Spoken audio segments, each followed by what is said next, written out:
ஜெயம் படம் மூலமாக தமிழ் சினிமாவில் அறிமுகமானவர் தான் ரவி.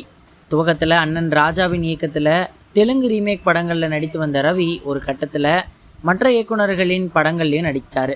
நடிக்கும் படங்கள் எல்லாம் சூப்பர் ஹிட் இல்லை அப்படின்னாலும் ரவியின் படங்கள் தயாரிப்பாளர்களுக்கு லாபத்தை தான் கொடுத்துச்சு.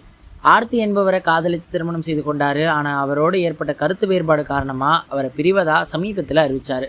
இந்த விவகாரம் ஊடகங்கள்லேயும் சமூக வலைதளங்கள்லையும் அதிகம் விவாதிக்கப்பட்டுச்சு.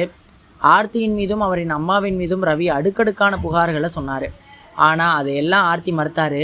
ஒரு பக்கம் கோவாவை சேர்ந்த பாடகி கெனிஷா என்பவரோடு ரவிக்கு தொடர்பு ஏற்பட்டதாகவும் சொல்லப்பட்டுச்சு. ஆனால் ரவி அதை மறுத்தார். ஆனால் தயாரிப்பாளர் ஐஸ்வரி கணேசனின் இல்ல திருமண விழாவுக்கு கெனிஷாவுடன் ஜோடி போட்டு வந்தார் ரவி. அதோடு மும்பையில் தனியாக அலுவலகமும் துவங்கினார். மேலும் தயாரிப்பாளர் அவதாரமும் எடுத்திருக்காரு. ரவி மோகன் ப்ரொடக்ஷன் என்கிற பெயரில் ஒரு தயாரிப்பு நிறுவனம் துவங்கியிருக்காரு. அதில் குறைந்த பட்ஜெட்டில் நல்ல கதையம்சம் கொண்ட படங்களை தயாரிக்க போவதாக அறிவிச்சிருக்காரு. ரவி மோகன் சினிமாவுக்கு வந்து 23 வருடங்கள் ஆயிடுச்சு. இப்போது என்ன திடீரென தயாரிப்பாளர் அவதாரம் எடுத்திருக்காரு? அதுவோ குடும்பத்தில் இவ்வளவு சிக்கல் இருக்கும்போது இதெல்லாம் எப்படி சமாளிக்க போகிறார் என்ற கேள்வி பலருக்கும் எழுப்புச்சு. இந்நிலையில் வெளிநாட்டில் வசிக்கும் வசதியான ஒருவர் தான் ரவி மோகன் தயாரிக்கும் படங்களுக்கு பணம் கொடுக்க போகிறாரு அப்படின்னு சொல்லப்பட்டிருக்கு. அந்த நம்பிக்கையில் தான் ரவி தயாரிப்பு நிறுவனத்தை துவங்கியிருக்காரு அப்படின்னும் விவரம் தெரிஞ்சவங்க சொல்கிறாங்க.